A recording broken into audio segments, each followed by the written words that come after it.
l'entretien de la semaine.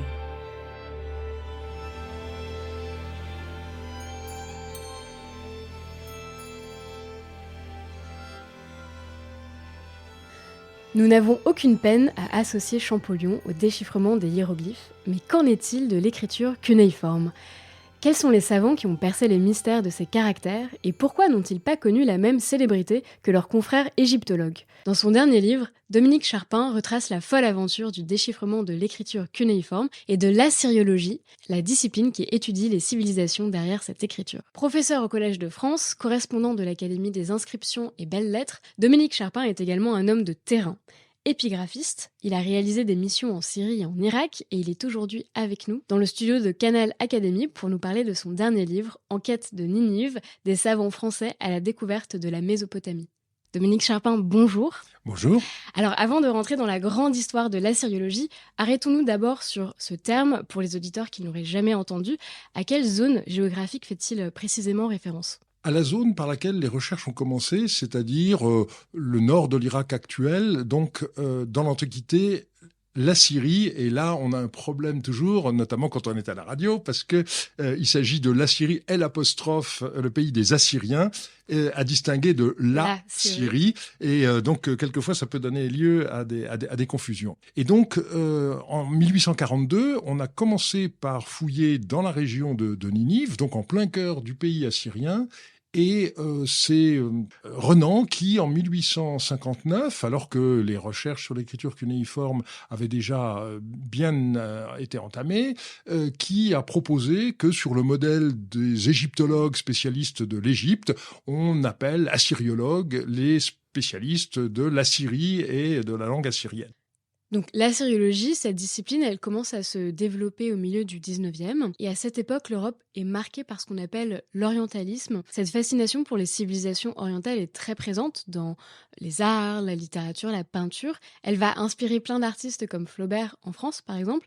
Et c'est précisément dans ce contexte que vont débuter les premières fouilles dans ces régions, en Mésopotamie. Quelles sont les premières personnes qui vont s'y intéresser sur place ? Alors, il y a eu plusieurs démarrages, si je puis dire. Il y en a un qui s'est fait d'abord dans le royaume de Perse. Et donc, on s'est intéressé aux premières écritures cunéiformes, notamment sur le site de Persépolis. Et là, ce sont d'abord des voyageurs au XVIIIe siècle qui ont ramené des copies qui, au départ, étaient assez fantaisistes, qui sont devenues de plus en plus exactes. Et donc, on a commencé à travailler sur cette écriture cunéiforme dite persépolitaine, puisqu'elle vient de Persépolis. Ça a été le premier pôle. Et puis, ensuite, je dirais que l'accent s'est déplacé dans l'Empire ottoman, et précisément dans la région de la ville de Mossoul.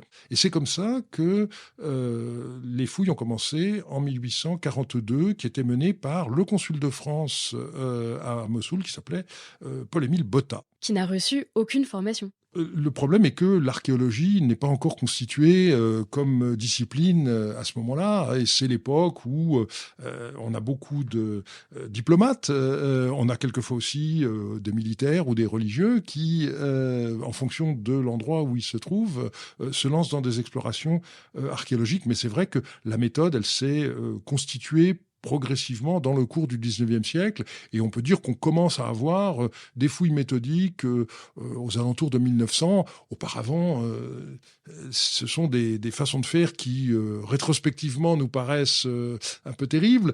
Mais voilà, il faut bien commencer... et puis petit à petit, les méthodes se sont affinées et elles n'arrêtent pas de progresser, bien sûr. Alors vous parliez à l'instant donc de Paul-Émile Botta, qui est français et qui est nommé vice-consul de France à Mossoul. Mais il n'y a pas que des Français sur place. Vous dites qu'il y a un fort climat de compétitivité à l'époque, notamment avec les Anglais. Dans l'Angleterre victorienne de l'époque, vous parlez d'une véritable assyriomanie. L'assyriomanie, elle est venue des découvertes qui ont été faites un tout petit peu plus tard par Layard. Ce qui s'est passé, c'est que donc Botta a voulu d'abord fouiller à Ninive, et puis il ne trouvait pas grand-chose, et il y a des villageois d'un site voisin qui s'appelait Khorsabad qui lui ont dit « mais chez nous, il y a des statues », et donc il est allé voir, et c'est comme ça qu'il a entrepris la fouille de ce qu'on a compris par la suite être le palais de Sargon, un roi assyrien du 7e siècle avant notre ère. Il a continué, et il a eu un successeurs placent jusqu'en 1855, et c'est comme ça que toute cette acropole de Khorsabad a pu être fouillée. Et les Anglais, eux, sont arrivés un peu plus tard avec Layard, qui a fouillé le site de Nimroud en particulier, et puis qui est arrivé à Ninive et qui a eu la chance de découvrir la bibliothèque du roi Assurbanipal dans un des palais de Ninive. Et donc, ça a entraîné, donc à l'époque, bien sûr, il n'y avait pas encore les lois des antiquités qui ont été promulguées par la suite, et donc les fouilleurs ramenaient chez eux ce qu'ils voulaient, avec les moyens dont ils pouvaient disposer. Et c'est comme ça que au Louvre, on a ces bas-reliefs de Khorsabad qui ont été réexposés dans un cadre nouveau avec le Grand Louvre, et qui, dans un premier temps, se trouvaient dans une salle de la Cour Carrée. Et puis, au British Museum également, vous avez énormément de bas-reliefs assyriens qui ont été transportés, d'où effectivement cette assyromanie il y avait déjà eu des vagues d'égyptomanie, donc c'est ce que c'est que la mode. Hein. Il faut changer régulièrement de sujet. Il y avait un intérêt très grand du public à cette époque-là pour ce type de découverte. On va en reparler dans quelques instants, mais arrêtons-nous sur Ninive précisément. Donc, c'est une cité qui est bien connue dans l'imaginaire biblique. Elle évoque l'histoire de Jonas. En 2 mots, qu'est-ce que ce récit raconte exactement ? Alors, donc on a le récit de Jonas qui est envoyé par Dieu pour convertir la ville de Ninive, et dans le livre biblique qui porte son nom, on nous dit qu'il fallait 3 jours pour parcourir toute la ville, façon de dire que c'était une ville très étendue. Quand on a pris ça au pied de la lettre, on a eu des problèmes avec la topographie, mais petit à petit, on a compris qu'il ne fallait pas travailler de cette manière. Et il est sûr que la recherche d'antiquités bibliques a été un des moteurs de la naissance de l'archéologie orientale. Ça a été vrai aussi par rapport à la recherche de la tour de Babel, par exemple. Et on a retrouvé des ruines de ces tours à étages, de ces ziggourats, comme on dit, qui ont permis de mieux comprendre un certain nombre d'aspects du texte biblique. Et vous dites d'ailleurs que la Bible, à cette époque, est une source historique pour les savants. Ils n'ont pas d'autres ressources.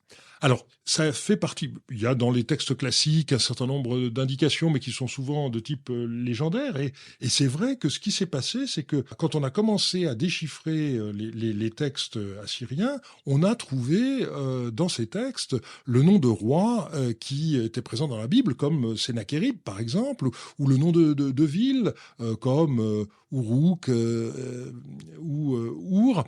Et donc, dans un premier temps, effectivement, on a eu le sentiment que l'archéologie allait pouvoir démontrer que la Bible disait vrai, selon le titre d'un livre célèbre.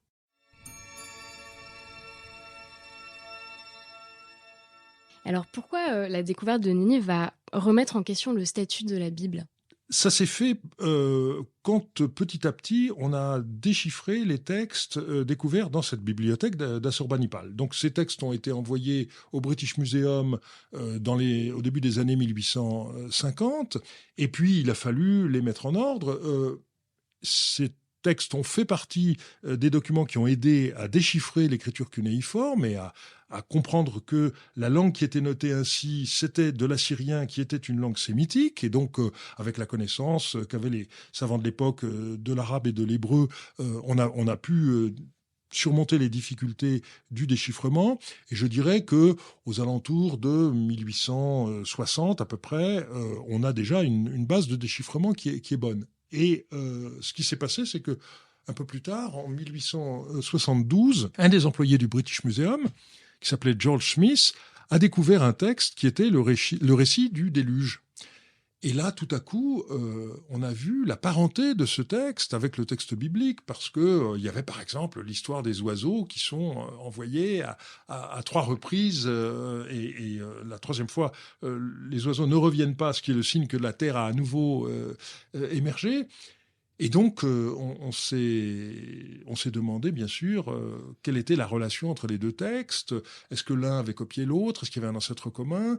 Et du coup, on a compris que ces textes bibliques, ils avaient une mise en forme qui correspondait à des réalités que la critique historique permet d'établir. Et donc, que la vision qu'on avait encore en majorité à l'époque, de textes bibliques dictés par Dieu à Moïse, c'était une vision qui n'était plus tenable et qu'il fallait comprendre l'inspiration autrement, ce qui, bien entendu, a été quelque chose de très compliqué, en Mm. particulier à l'intérieur de l'Église catholique. Et vous dites que ça va créer des polémiques et qu'il va y avoir deux camps qui vont se former entre, d'un côté, les libéraux et de l'autre, les conservateurs. Oui, alors c'est une façon qui n'est peut-être pas suffisamment nuancée de résumer les choses, mais c'est vrai qu'en gros, on peut voir ça comme ça. Et je dirais que l'un des problèmes qu'a eu la critique biblique, précisément, c'est que c'est dans le monde protestant que on a admis le plus vite que les textes bibliques pouvaient être étudiés comme n'importe quelle tradition écrite. Du côté de l'Église catholique, ça a été beaucoup plus Moins long. facile. Et lorsque des gens comme le père Lagrange, par exemple, ont tenté de s'ouvrir à cette façon de lire de la Bible, eh bien, ils ont été sommés d'arrêter de publier et de faire autre chose. Et c'est par la suite seulement que la critique biblique a été ouverte dans l'Église catholique. Il faut attendre une encyclique de 1943 pour que ce type d'approche, qui fait la part belle à ce qu'on appelait les genres littéraires, hein, c'est-à-dire il faut admettre que les textes ne sont pas à prendre forcément au pied de la lettre et qu'il y a des récits imagés qui ne sont pas des textes historiques comme on les considérait jusqu'alors. Alors, il y a Ninive, mais il y a aussi d'autres lieux de fouilles qui vont donner lieu à des découvertes importantes. Et parmi les objets que l'on retrouve, il y a ces fameuses tablettes indéchiffrables. Dessus, il y a des inscriptions donc en écriture cunéiforme. Qu'est-ce que c'est exactement? Oui, alors, donc ces écritures cunéiformes, on a compris assez vite que ce qu'on avait d'abord trouvé, qui date du premier millénaire, n'était que la fin d'une très très longue tradition. On s'est demandé quelle pouvait être l'origine de cette écriture cunéiforme. Et là, on a compris, très vite d'ailleurs, que cette écriture n'avait pas été au départ créée pour noter une langue sémitique. Et on s'est demandé quel était le statut de cette langue antérieure pour laquelle l'écriture cunéiforme avait été inventée, quel nom lui donner. Et c'est le français Jules Aubert qui a joué un rôle majeur en donnant le nom à cette langue de sumérien et en disant ce sont les Sumériens qui ont été les inventeurs de l'écriture à la fin du 4e millénaire, et la suite lui a donné raison, mais il a fallu qu'il bataille beaucoup pour faire admettre ce point de vue. Et je dirais que là, s'il faut donner une date, c'est 1905, la parution par François Thureau d'Angin d'un livre qui s'appelle tout modestement Inscription de Sumer et d'Akkad. Eh bien, c'est à partir de ce moment-là que le déchiffrement du sumérien a été assuré, même si il nous reste encore beaucoup de progrès à faire, parce que le sumérien est une langue pour laquelle on a du mal à trouver des langues apparentées. Alors, on a un collègue à l'heure actuelle qui plaide beaucoup pour revenir à l'intuition initiale d'Aubert, qui était de faire des rapprochements avec les langues finno-ougriennes, mais son approche ne fait pas l'unanimité, je dirais. En tous les cas, pour déchiffrer le sumérien, l'essentiel des outils dont ont disposé les assyriologues, c'était tout simplement les manuels que les maîtres d'école avaient mis au point et dans lesquels on avait des listes de mots bilingues avec une colonne en sumérien, une colonne en assyrien, ou on le dit aujourd'hui en akkadien de façon plus large, hein, et tous ces instruments pédagogiques qui permettaient à des élèves, donc, dont le sumérien n'était pas du tout la langue. Sumérien est devenu une langue morte aux alentours de 2000 avant notre ère à peu près, mais a gardé un statut un peu semblable à celui du latin dans la civilisation occidentale.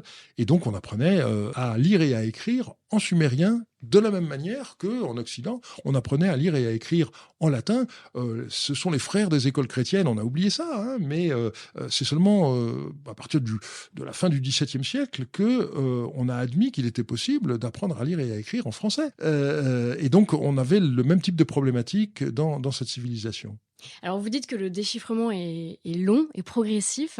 Et une des clés du succès, c'est d'identifier les noms propres sur ces tablettes, c'est ça?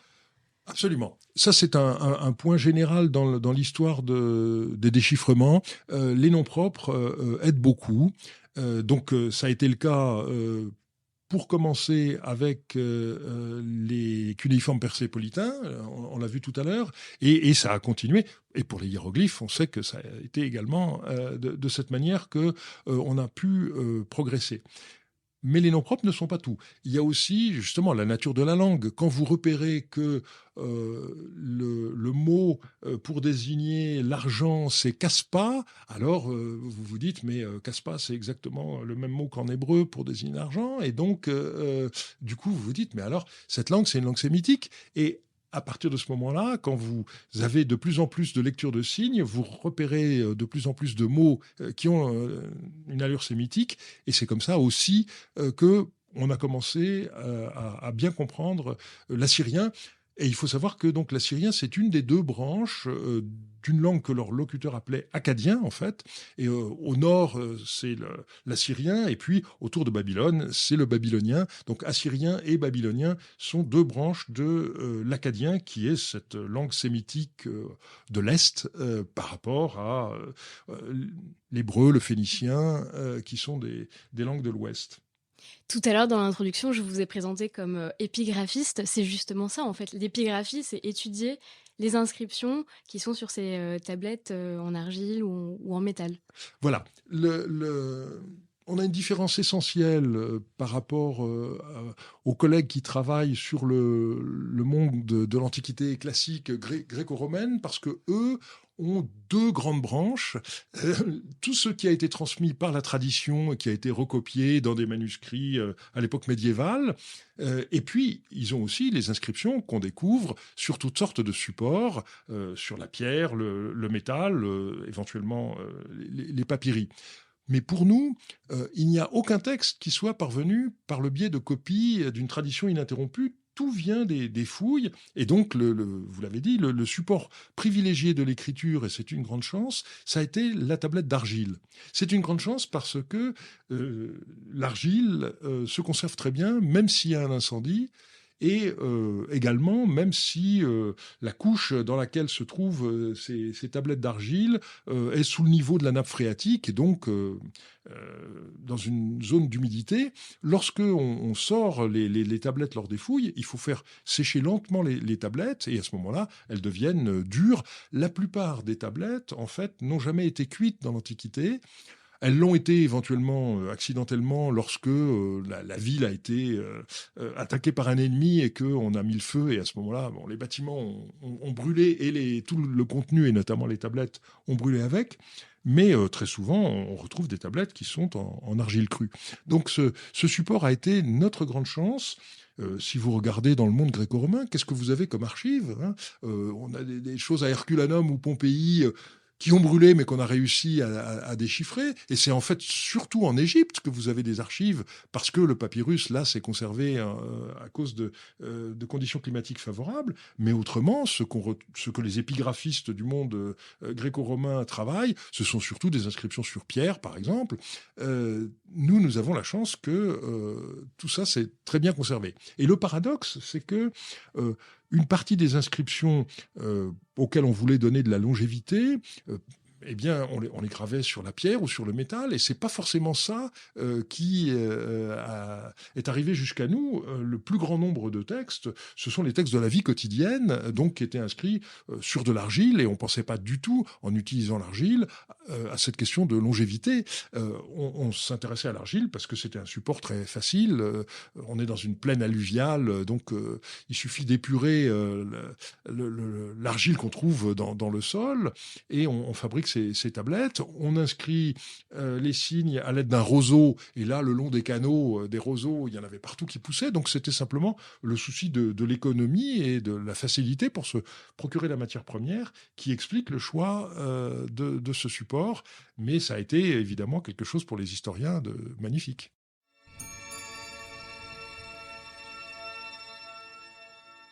Alors, je le disais en introduction, contrairement aux hiéroglyphes, on associe directement leur déchiffrement à Champollion. Dans le cas de l'écriture cunéiforme, il n'y a pas vraiment un nom qui se dégage, il y en a plusieurs. Vous dites que c'est une aventure collective. Tout à fait. qui s'est faite à la fois sur le mode de la coopération et de la compétition. Vous évoquiez tout à l'heure justement la compétition entre les Français et les Anglais. Et cette compétition, elle s'est faite sur le terrain au moment des fouilles, mais elle s'est poursuivie aussi lorsqu'il a fallu travailler sur tous ces textes. Mais globalement, on peut dire que ça a été une émulation plutôt saine. Simplement, à certains moments, il y avait des savants qui gardaient par devers eux des documents cruciaux pour les travailler dans leur coin au lieu de les mettre à la disposition de tout le monde. Donc, ça a pu entraîner certains ralentissements. Et donc, il y a, je dirais, pour les débuts, 3 grandes figures. Il y a eu Rawlinson, qui était donc un militaire anglais, qui a joué un rôle très important pour le déchiffrement justement de l'écriture cunéiforme persépolitaine, avec la copie qu'il a publiée des inscriptions de Behistun. Il y a eu ensuite, en même temps, un Irlandais qui était un religieux, Inks, et puis le troisième, donc qu'on a déjà évoqué, qui était Jules Aubert, qui était d'origine allemande, mais qui s'est établi en France. Et puis, il y en a eu d'autres, mais je dirais que ce sont ces 3-là qui ont été les pionniers dans le déchiffrement.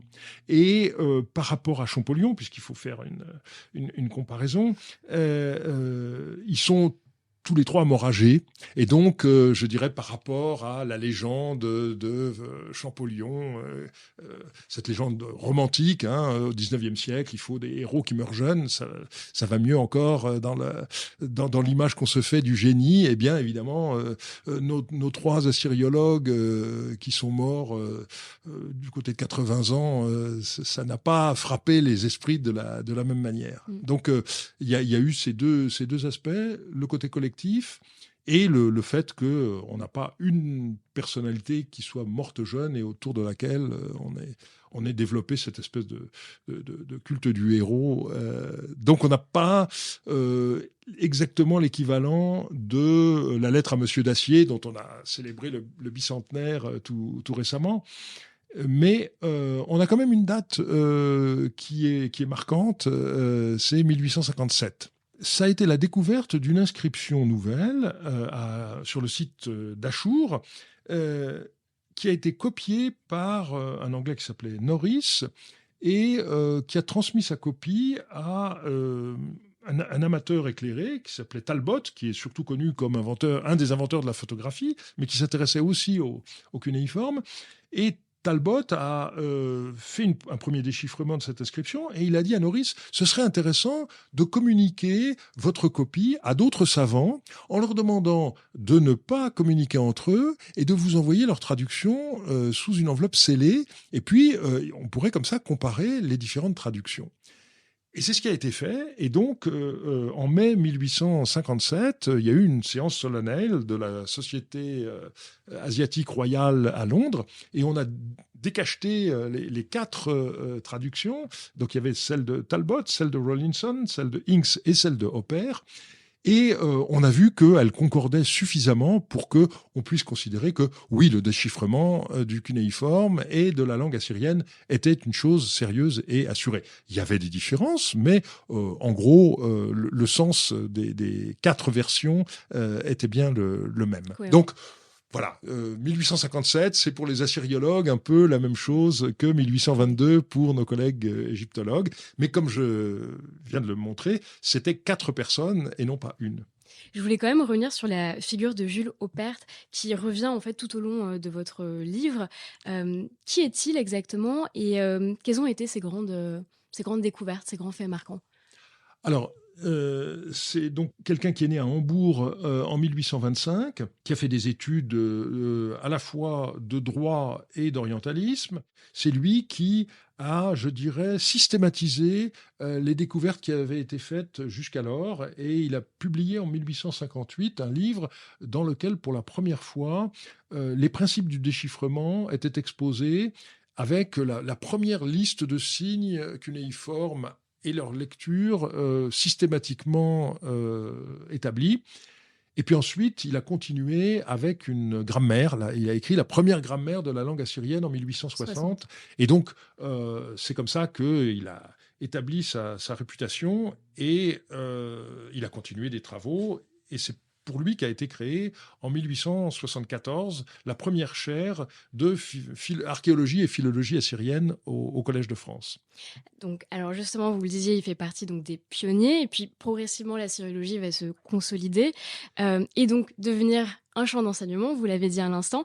Donc là, on se situe à peu près au début du XXe siècle, Un petit peu avant un déjà. petit peu avant. Oui, disons que justement, cette date de 1874 pour le Collège de France, elle est importante et c'est à peu près au même moment que l'enseignement de la syriologie débute également à l'école pratique des hautes études, un petit peu plus tard à l'école du Louvre, à l'Institut catholique. Donc là, il s'agit des années 1880.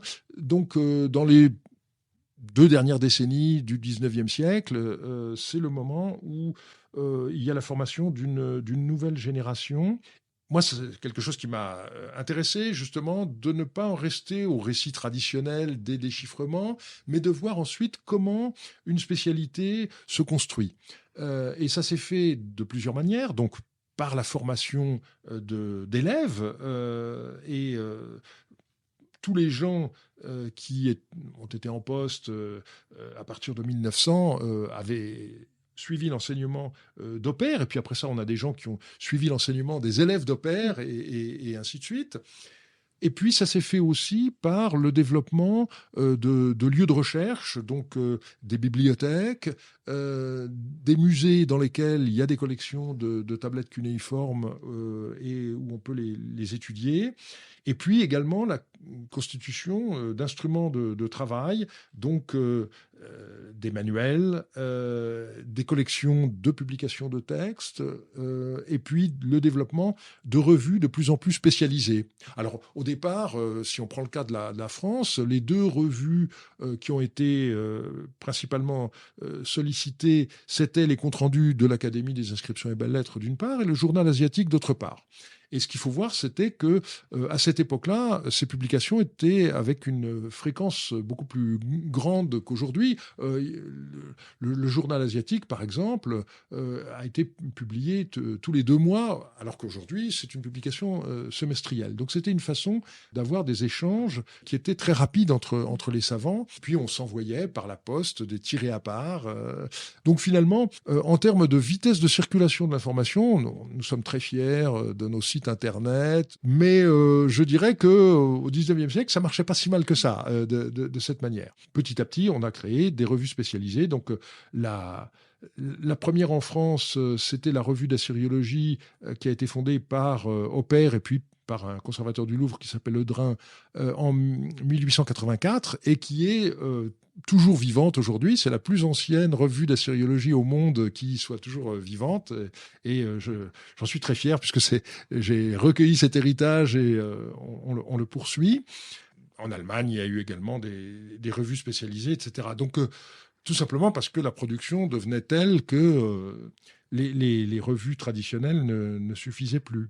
Vous disiez à l'instant, le rythme de publication est beaucoup plus intense parce qu'il y a plein de nouvelles, de communications en fait, à faire partager au grand public.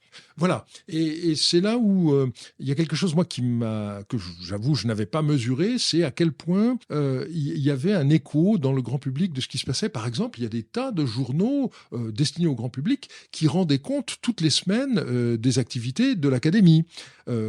Aujourd'hui, il y a d'autres moyens de le faire savoir, mais c'est pas dans Le Monde que vous trouvez tous les vendredis des comptes rendus de ce qui se passe à l'Académie des inscriptions et belles-lettres. On a d'autres canaux, mais là, c'était, je dirais, l'élite cultivée qui était tenue au courant des livres qui étaient présentés. Il y avait des petits résumés, et ça se trouve même dans des journaux un peu inattendus. Et il n'y a pas que des publications, mais il va y avoir aussi des expositions. Le musée du Louvre, notamment, va organiser quelques expositions. Est-ce qu'elles réunissent un grand public à l'époque ?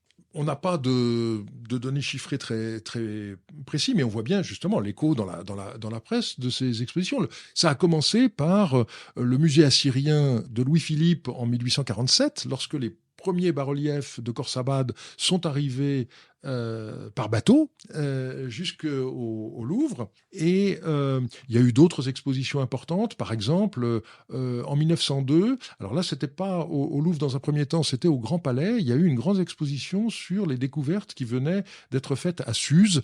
Et un des monuments les plus marquants de cette exposition, c'était le Code d'Hammurabi. Et là, c'était une chance incroyable parce que l'exposition avait déjà été décidée bien avant et le Code d'Hammurabi a été découvert quelques mois avant l'ouverture de l'exposition. Et De Morgan, qui était le directeur de la fouille, a réussi à faire venir le code à temps pour l'ouverture. Donc le dernier fragment a été trouvé en janvier 1902 et l'exposition ouvrait en avril 1902. Et l'épigraphiste de la mission, qui était le père Scheil, a réussi lui aussi un exploit, c'est-à-dire de publier ce texte en quelques mois. Et donc, dès la fin de cette année-là, le texte du Code d'Hammurabi était publié et livré à la sagacité de nombreux juristes qui, évidemment, se sont rués sur ce texte fondateur.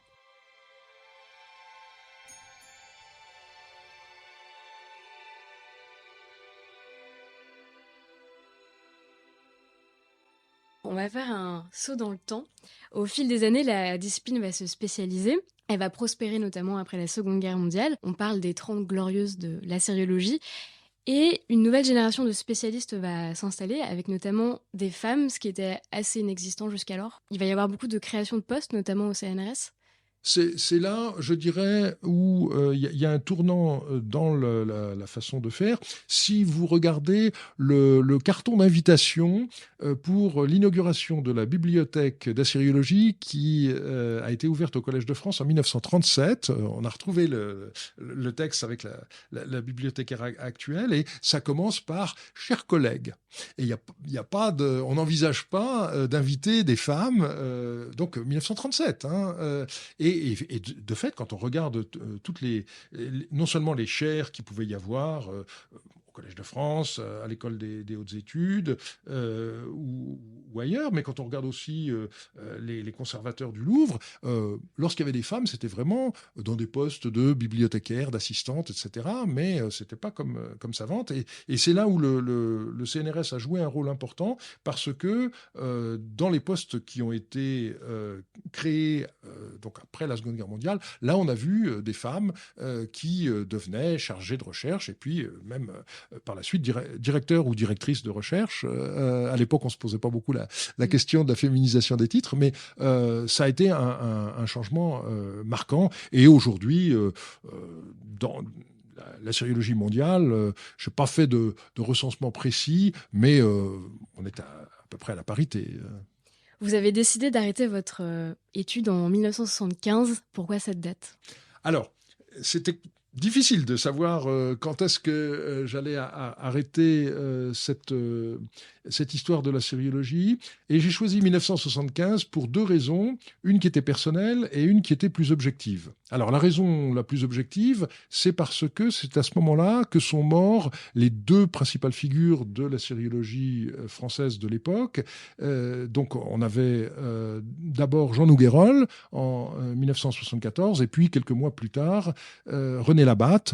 Et donc il y a eu un changement de génération à ce moment-là. L'autre raison qui est plus personnelle, c'est que c'est le moment où j'ai terminé mes études. Je suis devenu assistant de Paul Garelli en 1976. Et à partir de ce moment-là, j'aurais mélangé mes souvenirs personnels avec le travail de l'historien. C'est un exercice assez délicat et que j'ai préféré ne pas entreprendre. Même si aujourd'hui la sériologie n'est plus une science nouvelle, il reste bien des vérités à élucider. C'est Jules Aupert qui le disait déjà à son époque.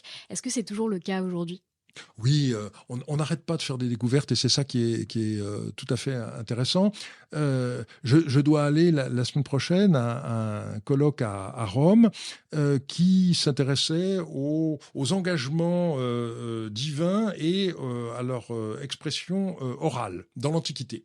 Et donc, je m'étais dit, je vais reparler des alliances. C'est un sujet auquel j'ai consacré un livre il n'y a pas très longtemps.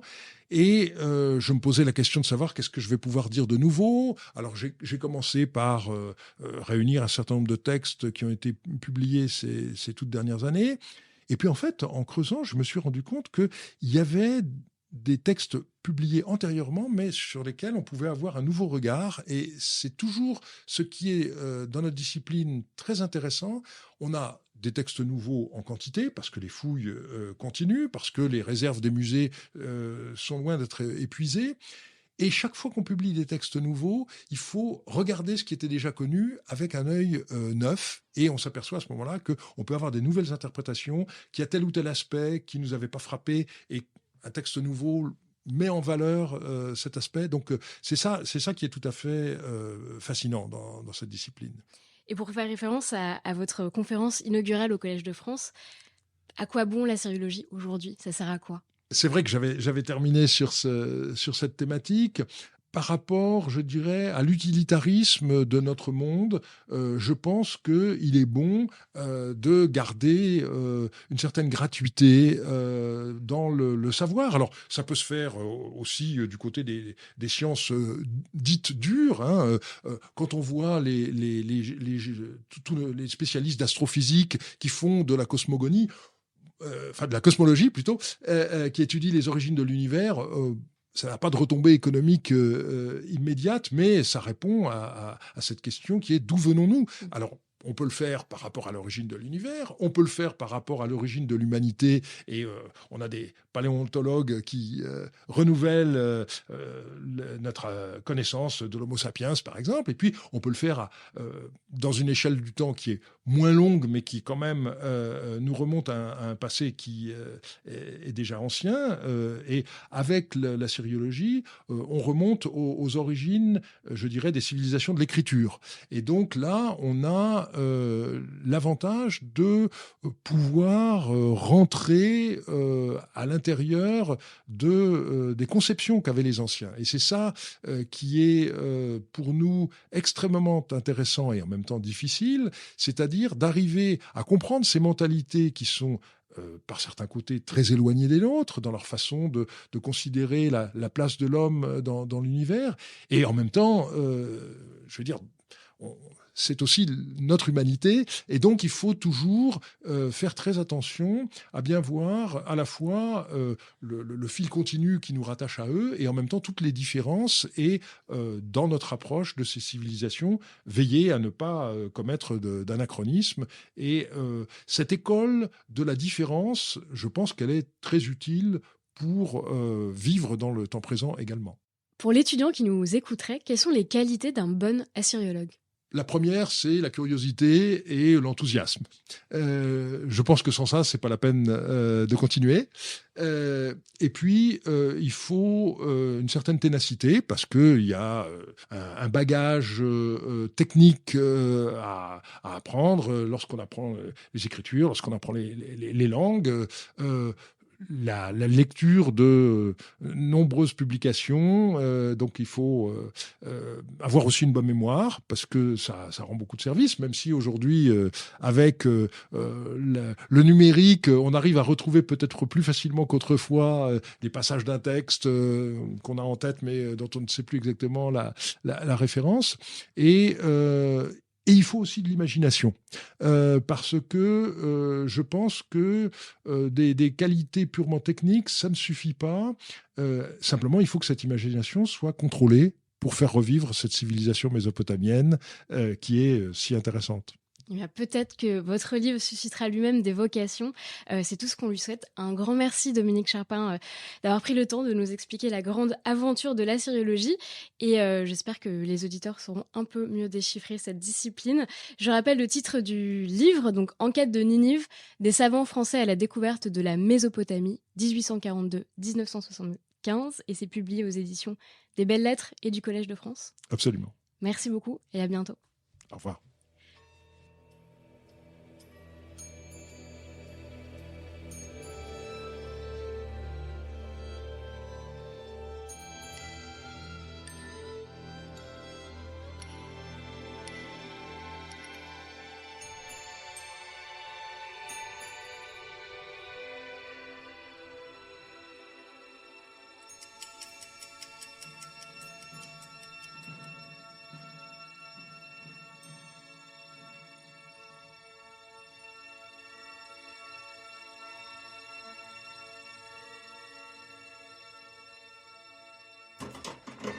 Canal Académie.